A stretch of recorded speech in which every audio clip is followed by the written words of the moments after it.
It's a pleasure to be here. It really is. By the way, I'm no longer the head of the Justice and Aging. I have retired. I grew up in Miami Beach, so I lived in Florida in my early years, graduated from high school there, and then left, and have only come back in the last 5 years. And I'm living in Miami Beach, as I said. It's particularly interesting to be up here. Miami Beach tends to be fairly blue, as is Dade County and Broward. And I've been working politically as I've come back. Can you hear, or is that a problem? Oh, okay. Since I've come back to say, I don't understand. Elections are lost in Florida by less than 1%. And it seems as though the Democratic Party ignores much of northern Florida. Now, maybe I'm right or wrong about that, but it seems as though the energy is put into the South where the votes are already, and when you ignore a part of the state, and in many states, a lot of the red states, when you don't pay attention, it's obvious that you're not going to win Senate seats in those rural Midwestern states, and it may well mean that you're going to lose a state like Florida, and we shouldn't be losing Florida. So part of what I want to do is talk about the issues in the safety net program that are important to older people, really important to the whole spectrum of age, but that are important, and which it seems as though a lot of older people vote against their self-interest in terms of, you know, keep government out of my Medicare, or, which was a Tea Party statement. And I'm particularly, as I say, I'm really pleased to be here because my friend Nancy Leister and I decided that when coming up here we were going to take some extra time and sort of travel around and try to talk to, I do believe, I'm an optimist, that you should be able to talk to people who have different points of view. And that if you come together without labels, you may actually be able to agree on something. One quick example. Years ago, before I moved back to Florida, I did a project with the Dade County Public Schools with young people. And in the morning, we were talking about Social Security. And in my group, I had all sorts, African Americans, Haitians, Cubans. And we talked about Social Security, and the views of each student sort of really followed what their parents had said. You know, Cubans were fairly conservative about it. African Americans thought it was a good program. But basically, they were stuck in that stereotype of the name of Social Security. In the afternoon, I had a different group. And instead of talking about Social Security, I said, well, how would you design a program that would be fair and take care of older people and people with disabilities and people who are vulnerable? So we had that discussion without a label. At the end of the event, they were all talking about Social Security. Without a name, but because it was the logical program. So when we throw labels at socialism and all these other things, obviously it's a tactic that we have to try to undercut. You mentioned Maggie Kuhn. She was a good friend of mine. She, I don't know, how many of you are familiar with the Grey Panthers? Maggie was quite a character. We traveled to China together in the 70s. Her major saying was, do something outrageous every day. I'll never forget, this may be a little risque, but we were in Idaho. She and I were the speakers at the Governor's Conference on Aging in the state of Idaho, which is a fairly conservative state. And she got up, I spoke first, she got up, and this was the Governor's Conference, there were several thousand people. She got up, she gave me a kiss, and said, you know, if you haven't kissed a man with a beard, you haven't lived. And then she said, you know, I look out at the audience and see a lot of women, you know, and men are gone. You ought to try women. As I say, something outrageous every day. I remember I was involved with the Grey Panthers when they did a sort of a mock trial of the AMA They had a fake corpse at the National AMA meeting, and they came in and they opened it up because it was a corpse, and they saw it was the AMA, and they saw that it had no heart. Okay, no.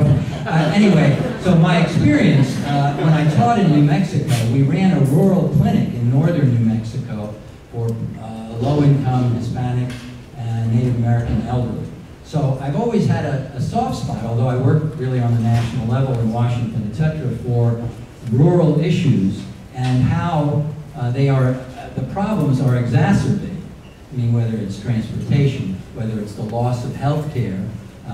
You know, when you're in a community and you haven't expanded Medicaid, as in Florida, the likelihood is that a lot of hospitals are going to be closing, as they are across the country. There was recently a story on NPR about Kentucky, which has expanded Medicaid, and Tennessee, which hasn't. And the comparability in terms of health care coverage for the elderly and for all the vulnerable populations was incredible, because one state had expanded Medicaid and the other hadn't. I hope that we're going to work on that and get it on the ballot. I'm involved with a group this year. So one other sort of beginning point, I can keep beginning, is that when I talk about the law and public policy and aging, I think it's really important to remember that there are several arenas. I mean, the obvious one is to work in the legislative arena. But many of the things that are happening in this administration are, number one, happening through regulation, which is the executive branch. So you're not even thinking about the legislative process. They're screwing you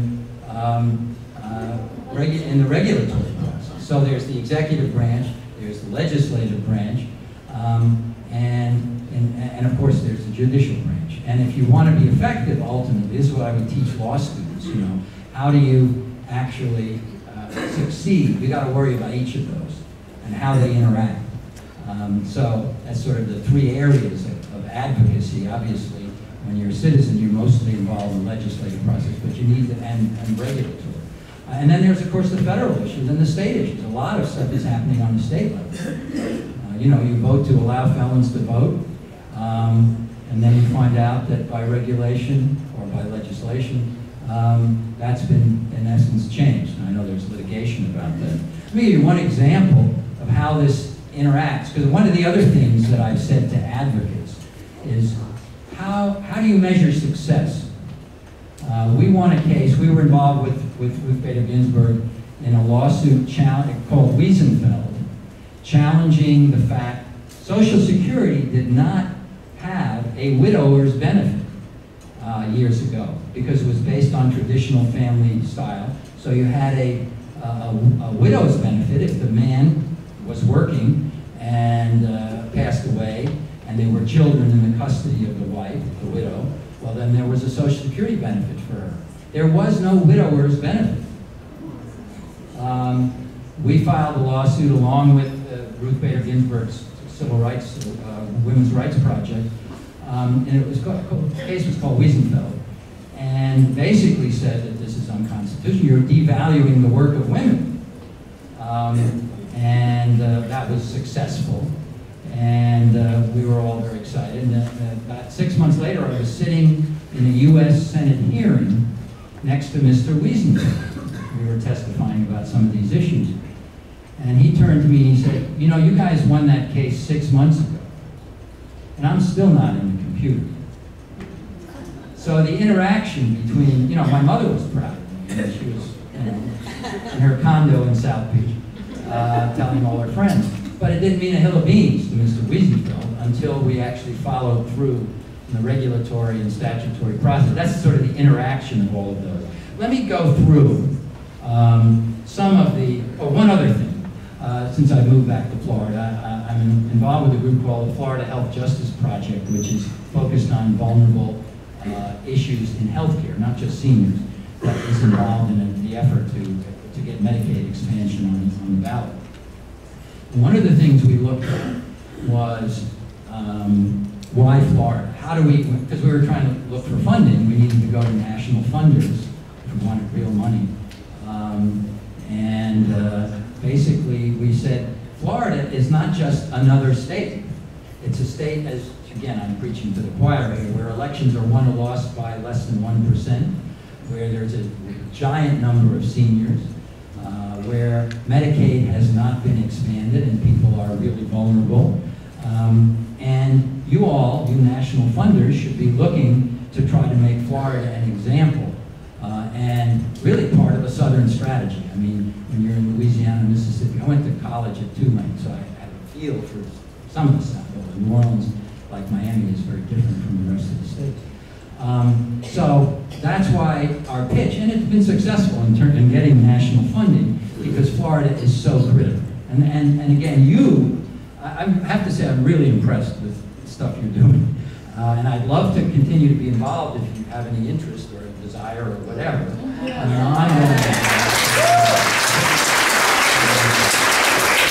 On an ongoing basis, to really figure out how we're going to crack this nut, not just in the villages, but in Pensacola, in Leesburg, or wherever. Let me go through some of the programs because it shows the challenges that we're facing.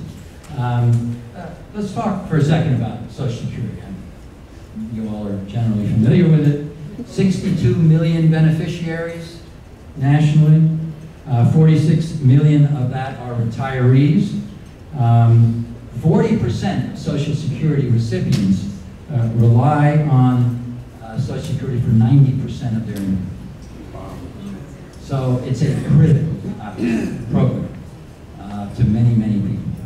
And many of the people that we deal with are living on $1,000 a month Social Security benefit. And in Florida, there are 4,531,000 Social Security recipients, of which 3,285,000 are retirees. $70 billion flow into Florida because of Social Security. A lot of money and has some power. The finances, which is the thing, I mean, I was even disappointed. I read the New York Times. I know that's fake news, but they had an article which the headline was really disturbing. I mean, it said, Social Security is in major trouble. And they based that on the numbers. And just, again, many of you I'm sure know this, but a lot of people may not. Social Security has had a surplus up until last year. In other words, more dollars being paid in than paid out. And the surplus was put into a trust fund, into bonds, at very low interest rates, so the government was getting a good deal. But nevertheless, there was a surplus. As of last year, for the first time, and this is because of an interesting factor, but as of last year, it has started to have to draw down on the bonds, on the trust fund. And it has enough in the trust, in the bonds, to continue paying full Social Security benefits until 2037, 2035. Probably not a problem for, at least not for me, personally. And then, if nothing is done, it will be able to pay 75% of the benefits. Part of the problem, and this is something, again, that we could easily solve if we were a little more liberal about immigration policy, is the dependency ratio. Since I don't use slides, I have to use my hands. It used to look like this. There were all these workers down here and then these retirees up here. Now it looks like this. There are fewer and fewer workers, and that's called the dependency ratio. Fewer and fewer workers supporting more and more retirees. And so obviously you're pulling in less dollars. That could be changed if you increase immigration or various other policies. Now, some of the fixes, if nothing happens, as I said, 75 to 80% of the benefits would be paid out of those bonds, out of the trust fund. So Social Security is not bankrupt. It is taking in less dollars and therefore using the major surpluses it's had, not since the inception, well, at least the last 20, 30 years, You know, it's interesting because it was so solid financially that LBJ basically decided to include Social Security in a unified budget, which meant that he could hide some of the expenses of the Vietnam War by having a big surplus, because, you know, then you didn't have a big deficit because you had the surplus from Social Security that you could count in the bottom line for the budget. So, what can you do to change, fix this not crisis? I mean, I think Medicare is a bigger deal, but fine-tuning, I believe. But it's very interesting, and again, you all are on top of this. You know, we create a deficit, we expand the deficit by giving tax cuts to well-off people, and then we say, oh my God, we have a deficit. We need to cut entitlement programs. We need, right? I mean, you could have said that way before. I mean, you knew that was the agenda. That has always been the agenda, frankly, of Republicans. Cut the entitlement program. So the proposals that are out there, which thank goodness that there is now a Democratic House, where they keep shooting each other,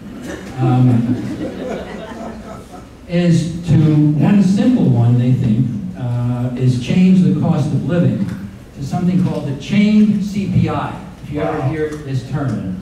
The Chained Cpi is a way of paying lower cost of living increases because it says, oh, I'm a senior, and in the basket that you would use for consumer pricing, I want to buy a steak, but okay, I'll buy hamburger. And therefore, the way that calculates is you get a lower CPI because you're trading off in that calculation. Anyway, that's a way of cutting benefits. As much as I love President Obama, this was something that he agreed to in a negotiation but never went anywhere.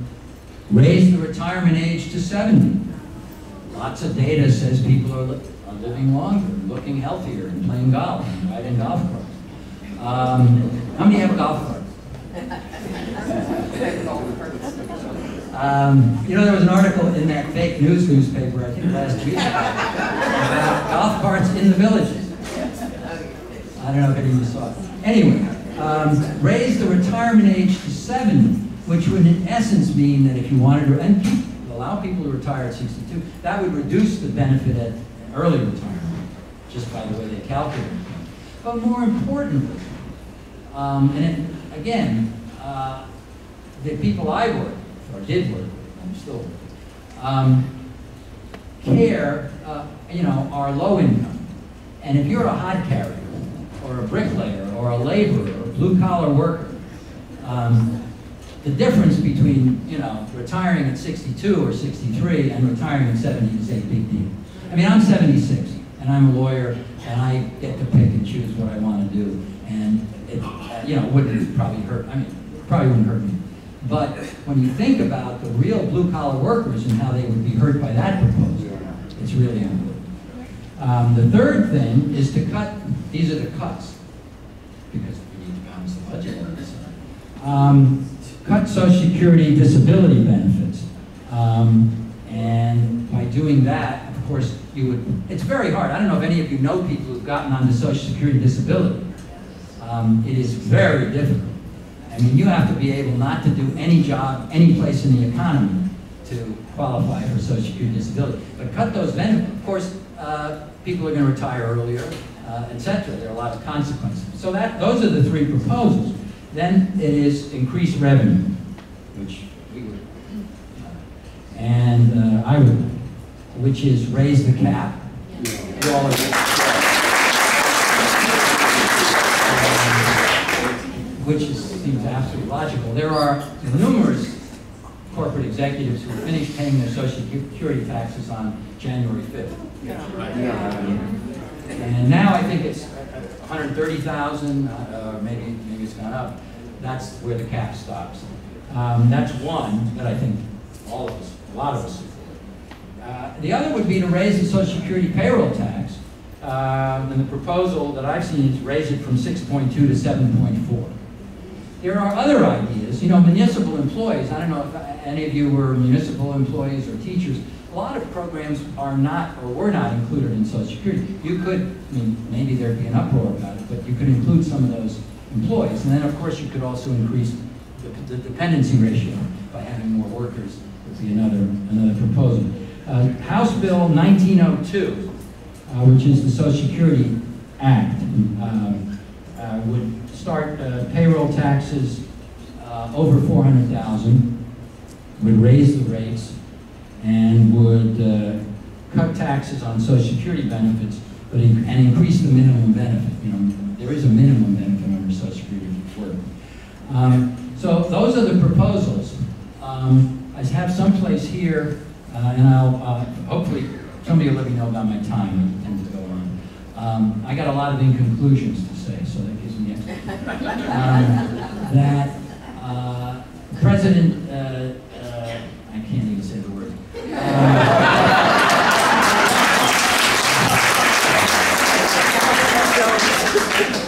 His budget proposal. The orange Cheeto. His budget proposal, which he, you know, and I've got material on it when I get to it, basically cuts everything. Although the speeches are totally different. And I think part of the advocacy effort needs to be to show up and say, this is the damn budget that he proposed. This much billions cut in Medicare. This much cut in Social Security. He's bullshitting. Okay, enough. Raise my blood pressure. And your blood pressure. Medicare. Now, you all know, I mean, that's a fabulous program, started in '65, and you know that it is disliked, not really, by the Tea Party and others, because remember the signs, keep government out of my Medicare.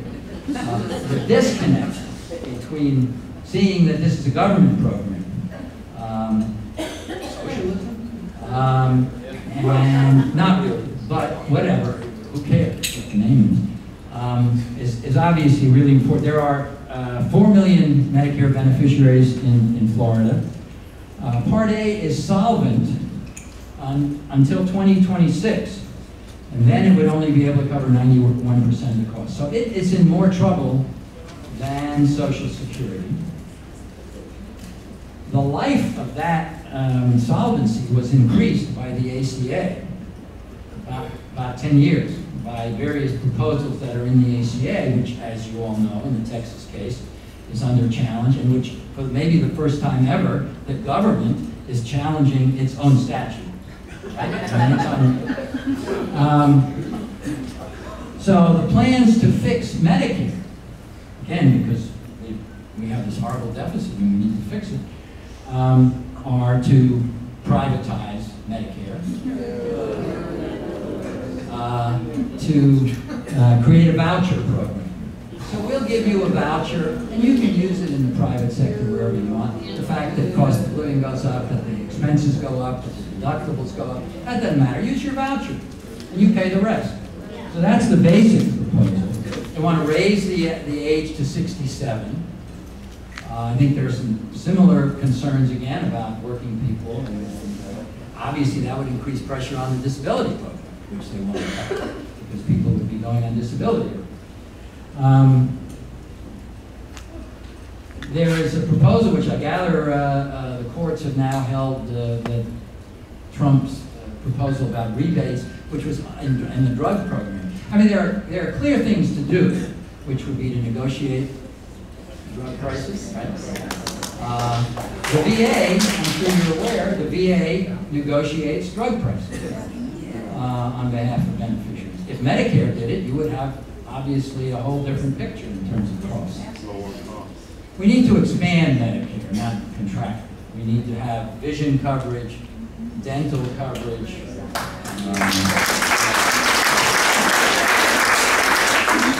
hearing coverage. I mean, and you know, unless you're involved with this, some of these things, and especially if you're in a rural area, everything gets exacerbated.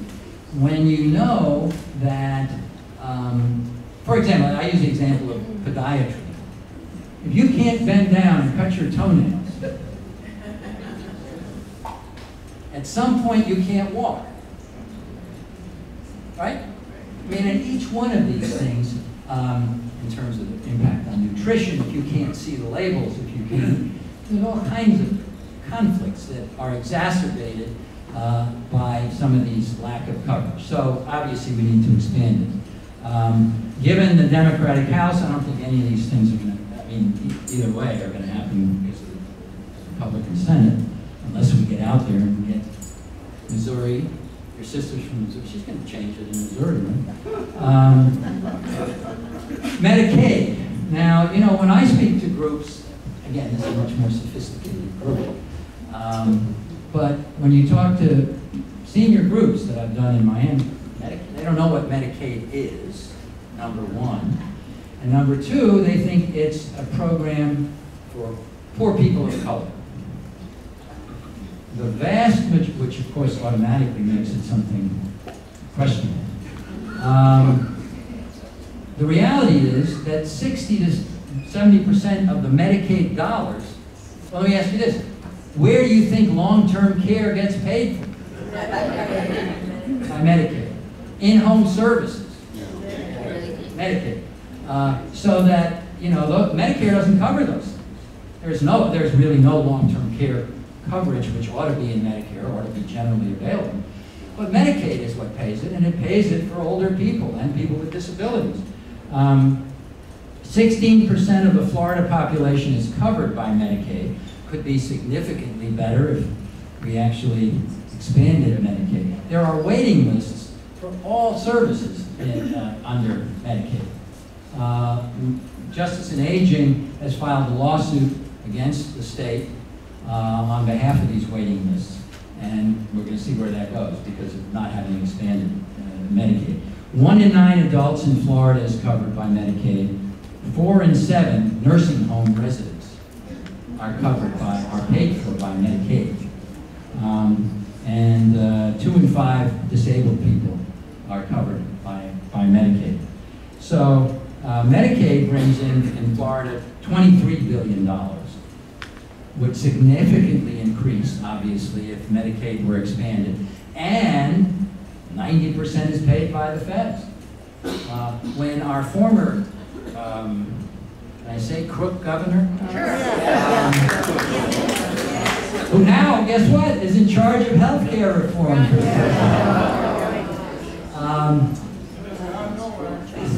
Unindicted co-conspirator. His concern was, well, if we start having Medicaid, you know, when the government pulls away, which ain't going to happen when it's got that many people on it, although unless they bring litigation, what do we do then? Well, I guess you then have to not pay what you pay. But I mean, until then, why not? But that was his argument, amongst other things. Yeah, 68% go for managed care, okay. So, as I said, the ACA expanded Medicaid. All but 17 states have expanded Medicaid. And in rural states, which have not expanded, you're seeing closing of hospitals. I mean, it's the obvious when you don't have. And if you're living in a rural area, have no transportation, that means you got to go that much further. I think Missouri still has one abortion clinic, right? Which is probably may close, and then I don't know how far you have to travel to get an abortion, because men have decided that's not your right.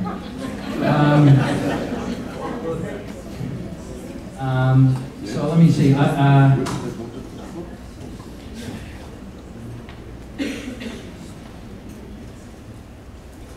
In 2016, Florida spent 22% of Medicaid on home and community-based care, which is clearly what? 22% on home and community-based care. National average, 45%. I mean, this is in a state where you have such a high percentage of seniors, such a high percentage who could stay at home and have home and community-based care. So that's part of our litigation. The last program I want to talk about, how many of you are aware of what SSI is? Supplemental, oh my God, I'm not usually, you guys are terrific. Supplemental Security Income Program. It actually started President Nixon, of all people, who started the Environmental Protection Agency. Who looks, nah, I can't say good. It's going too far. But, you know, I learned from my mother, whenever Nixon came on television, whatever she was eating, she would throw at the television.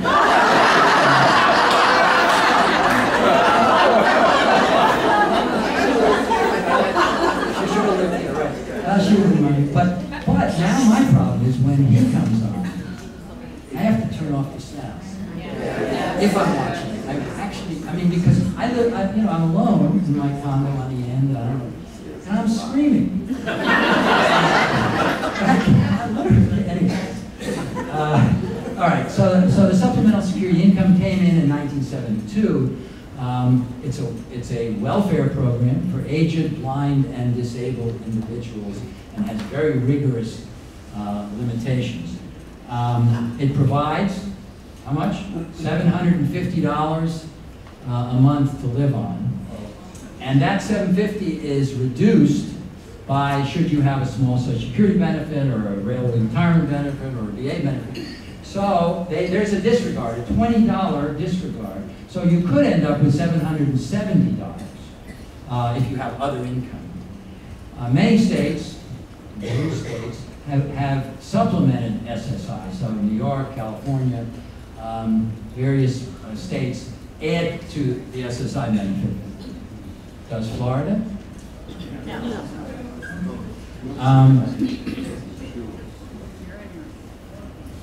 We have a proposal. I worked on a proposal actually with Senator Sanders and Sherrod Brown and Elizabeth Warren on changing some of the SSI, updating it. It has not been updated since 1972. You know, when people say, now this is not a crazy argument, when they say, why don't we take Social Security and make it means tested? In other words, let's say we have a scale, and if you're making $500,000 a year, or getting $500,000 from unearned income, you know, we'll reduce your Social Security benefit. Well, it doesn't sound crazy. The answer is, if you make Social Security a means-tested program, like SSI, like a welfare program, it will never get changed for the plus. I mean, SSI, because it's a welfare program, because it is equated in many people's eyes with welfare cheaters. Ever since Reagan talked about that young buck and the welfare mom driving around in a Cadillac, that's all they can think about, and they're sure they're cheating. So SSI has not been changed. The rules are now that, again, if you have more than $770 of income, well, again, it'll be reduced. But if you have any income above that, you're not eligible. If you have $2,000 in assets, so it's not just an income test, it's an asset test. So if you have $2,000 in assets, that will be eliminated. In other words, if you're saving to fix your roof or the siding or whatever it is, you're out. So the legislation that we worked on with Sanders, Warren, and Sherrod Brown, I think, would have been a great candidate. Yeah. But anyway, can I tell an aside? I had dinner with Bernie Sanders and his wife and two other people. And unless you talked about this issue, he sat there like a grouchy little guy. I mean, his wife was more, now she's got her own problems, I guess, but she was more interesting, frankly, had more to say. Anyway. The SSI Restoration Act, which we got 17 Senate sponsors and I think like 60 House sponsors, not going anywhere, was to raise the resource, the $2,000 to $10,000. Again, has not been updated since 1970. So $10,000, raise the income disregard, the $20 to, I think, a couple $100, so you could actually maybe have $950 in total benefits. Here's a great rule. This is family values. If you are living in the household of another, let's say that you're living with your children and getting SSI, they reduce your benefit by 1/3 because you're obviously, this is another example of sort of how the system works. You need to be involved as an advocate in all arenas. I remember when the SSI program came in, there's the statute, there are the regulations, which are written, and then there's something called the claims manual, which is actually what no one sees except the district worker. And in the claims manual, there's a benefit in SSI called the $100 emergency advance payment. Probably hasn't been updated since then either. And it provided $100. You walk in the door and you look like you're going to get evicted or you're starving, they could write you a check for $100. In describing it in the claims manual to the local district worker, it said, but don't tell them about it unless they ask. So at every level, you have to worry about how the system works. And we filed a lawsuit, we've got to change, etc. Anyway, Florida has a total of 578,000 people on SSI. Aged is 143,000. Disability is 432,000. So that's the big chunk of SSI recipients. One quick note. How much time do I have? Because oh, good. I've got If you're going to take questions at the end? I'd love to. I got more. Just quickly, the ACA, if it is invalidated in Texas versus USA, United States, which until the circuit court argument, by the way, the Fifth Circuit is the most conservative circuit now, and used to be the most liberal in days of integration. Anyway, two of the judges sounded like they thought this was a good argument, that if you do away with the mandate, that the whole statute has to go. Which I think is crazy. But anyway, so that would mean 133 million people with pre-existing conditions would lose their protections. The consumer protections, higher prices, noted calories, etc. in the restaurants, all gone. Allow biosimilar drugs, other drugs that can be substituted. Payment, all kinds of experiments under Medicare and Medicaid, which this administration is actually trying to on payment methods, etc. That was part of the act. Of course, you all would be aware of what it did to the donut hole. I mean, the donut hole has been almost eliminated. In other words, the drug benefit, where you had a hole where you had to pay a significant amount of dollars. So there are a lot of breastfeeding benefits. There are a lot of benefits that will all be cut out. I do have a copy that I made and I put on my Facebook page. I called him Pinocchio because nobody calls him anything, and he was calling Elizabeth Warren Pocahontas. I thought Pinocchio, but anyway, his budget, that's $818 million from Medicaid, $1.5 trillion from Medicaid, on and on. I mean, that's his budget proposal. And people ought to say that when they go talk to others. This is what he would like, what he's telling you, and it's not going to happen because you obviously have a Democratic House. And even the Senate thinks this is crazy. But this is what his Mulvaney budget proposal. I'd like to talk about one of the things that's concerned me, again, coming back to my opening remarks, was older rural voters and why they tend to vote for Republicans. In what my perception was against their self-interest. Can I take, this is the Sinatra look and it works for you.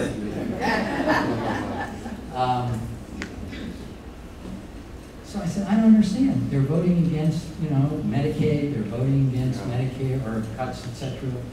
Why is that? They're voting against their self-interest. Then I read an interesting book. I don't know if any of you have seen it, Strangers in Their Own Land. Very interesting book by a Professor Arlie Hochschild, who's a professor at Berkeley in sociology. And she said, I don't get it. These people keep voting against their self-interest. So she went to live in Louisiana for 2 years. Just to see, I mean, not in New Orleans, but in rural Louisiana, just to see how people were. And it really wasn't about, I mean, they sort of understood these, but there was more of an emotional component. People are getting in line ahead of us. These immigrants or these people of color are cheating the program, and we worked all our lives and we're screwed. So there's this, and we're being displaced. We heard those terms, obviously, in Charlottesville about displacing certain people. Anyway, so the question is, do they vote against their self-interest? True or false? Yes. It depends on how you define their self-interest. I mean, they define it on an emotional level, and some of the people she interviewed in that book actually said they'd rather take less in benefits because they were pissed at these other people getting ahead of them in their perception. Is it okay if I use that word?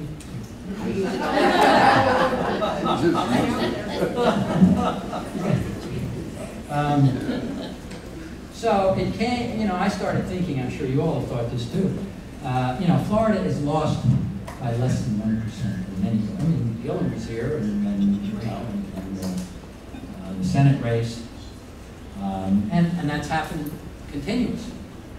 And then combining that with the fact that it seems to me, and you guys would be more understanding of it, that in many ways the Democrats have said, well, we got to do voter turnout. We got to get the Obama constituency back. All true. And therefore we don't have time to deal with rural voters. Now I'm not saying rural white voters, because that shouldn't be about white. It should be rural, older voters who vote in giant percentages for Republicans. And we can't do that. And my feeling was you ought to be able to walk and chew gum at the same time. Do the voter turnout, do the traditional constituency that elected President Obama. But then you ought to do something else. You ought to go to rural communities. Let's say in Missouri, sorry to you know, maybe 20% of the people voted, probably higher, voted for Obama. Well, that's 20%. Or in Florida, there are a lot of percentages who didn't vote for Trump. Well, talk to them, stroke them. Maybe they'll even go out in the community and start talking to their neighbors on the issues, and maybe get to a point where they were, you know, you're respectful and they can get some extra votes. Because in Michigan, Wisconsin, Pennsylvania, Minnesota, the result would have been changed with a few thousand votes, and certainly in Florida. So I started thinking, well, what do you do about this? Why have, in my perception, Democrats ignored sort of the rural vote? And in addition, when they talk about the rural vote, it is with this elitism. I mean, this flyover. And so, you know, and when Hillary spoke about deplorables, I mean, that doesn't make any sense. Plus, these are people. They're real people. They have real needs. And they should be respected, and they should be spoken to in a respectful way. And I do believe we can have that kind of need.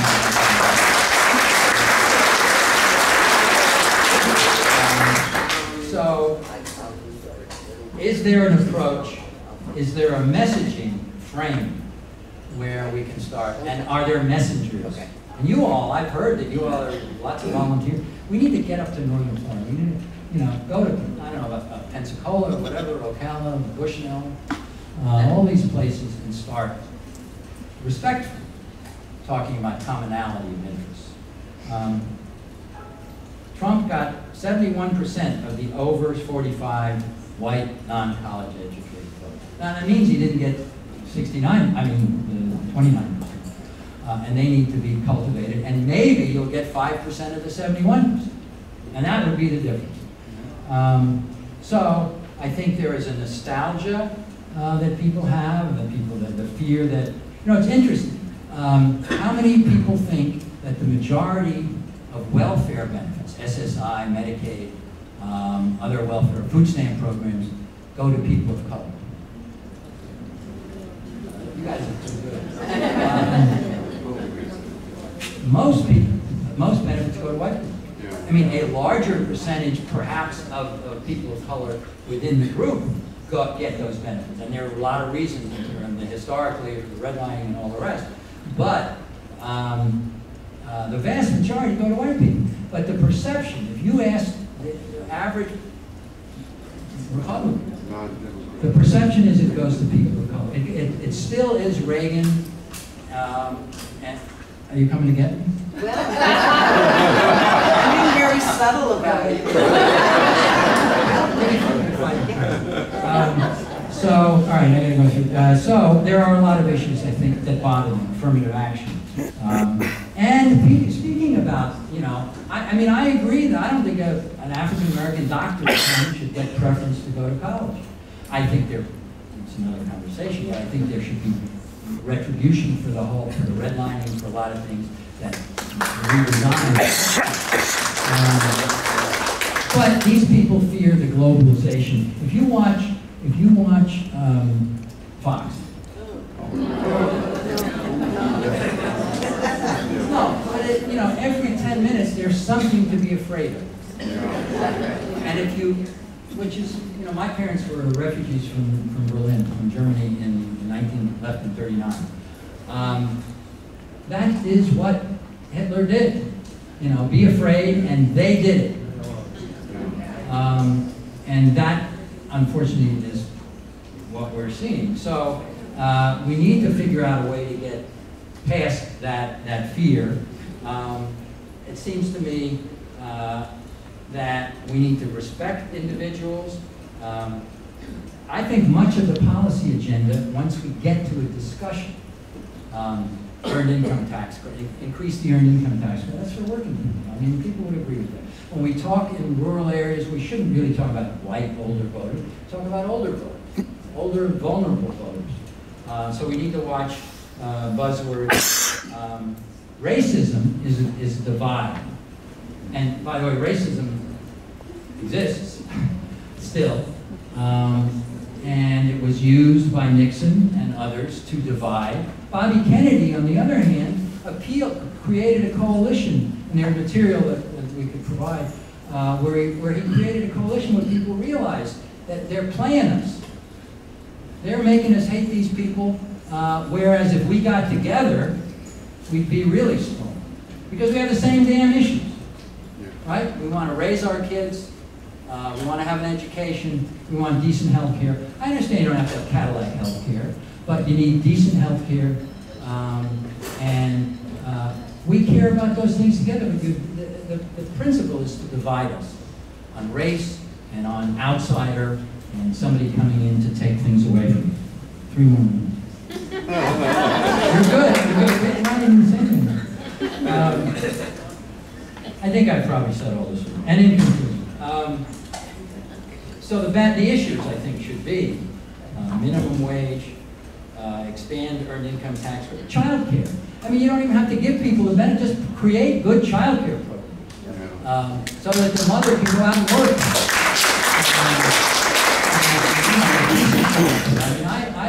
I've talked to women. I did a program with welfare. I taught welfare moms, community organizing and stuff. I taught high school students too. They said, "Oh, we don't know anything about lobbying or legislation." I said, "The same issue the same approach you used to get the car on Saturday night is really what lobbying is about." But well, you know, I think that we need to see that we have that commonality, and to speak respectfully. I guess I can say healthcare.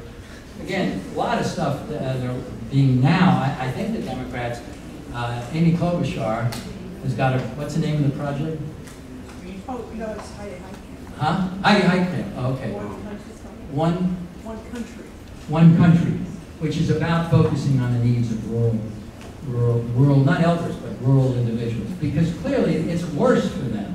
Healthcare, transportation, isolation, any issue. Nutrition. They live in food deserts. We talk about food deserts in the ghetto, which is certainly true, but they live in places where they can't get to a supermarket, and where what they can get is junk food at the Piggly Wiggly. They still have Piggly Wiggly. All right, I guess. The other thing, and this goes back, you know, in terms of the discrepancy between higher wealthy and lower income, big in the United States, bigger than any other industrialized country. Employers, I mean, the loss of unions, right, who were basically supported or pushing certain benefits.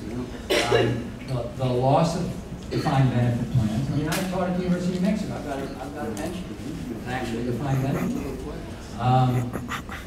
Sears. Now again, so these aren't new ideas. Sears gave people profit sharing plans, stocks. And they were, when you were a clerk and you worked at Sears and you retired as a millionaire. And it wasn't hurting this company. Now Sears is going bankrupt now, that's because of acquisition and merger, you know, but whatever. But that's how they treated their employees. It's how the yogurt guy, Giovanni or whatever. And of course you got in Vermont the ice cream guys. Are treating employees decently. It's not crazy to be able to do that. Okay, let me just go through this. You're missing all this. Will you put it on the website? I'll try. Yeah, I'll put that. We'll put stuff up and resources because there are a lot of interesting. There's a guy named Goel, who's got a project dealing with rural individuals and taking the 20% and training them to go talk to some of the 70%. One last thing, I promise. The immigration worry. You know, that's a big issue. Think about the dependency ratio in Social Security. You want workers? Now, at this point, by the way, undocumented people pay into Social Security and they never see a penny, but that's not what they believe. Child care work. Who's gonna do child care? Who's gonna do for seniors home and community-based care and work in nursing homes? They can't find employees. She's coming up here to get it.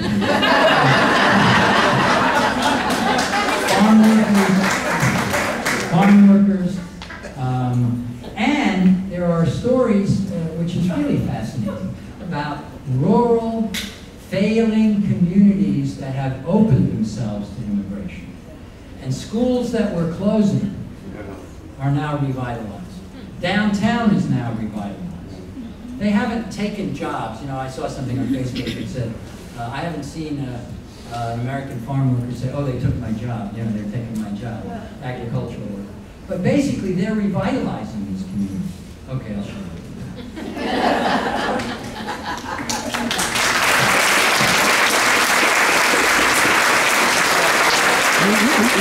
you.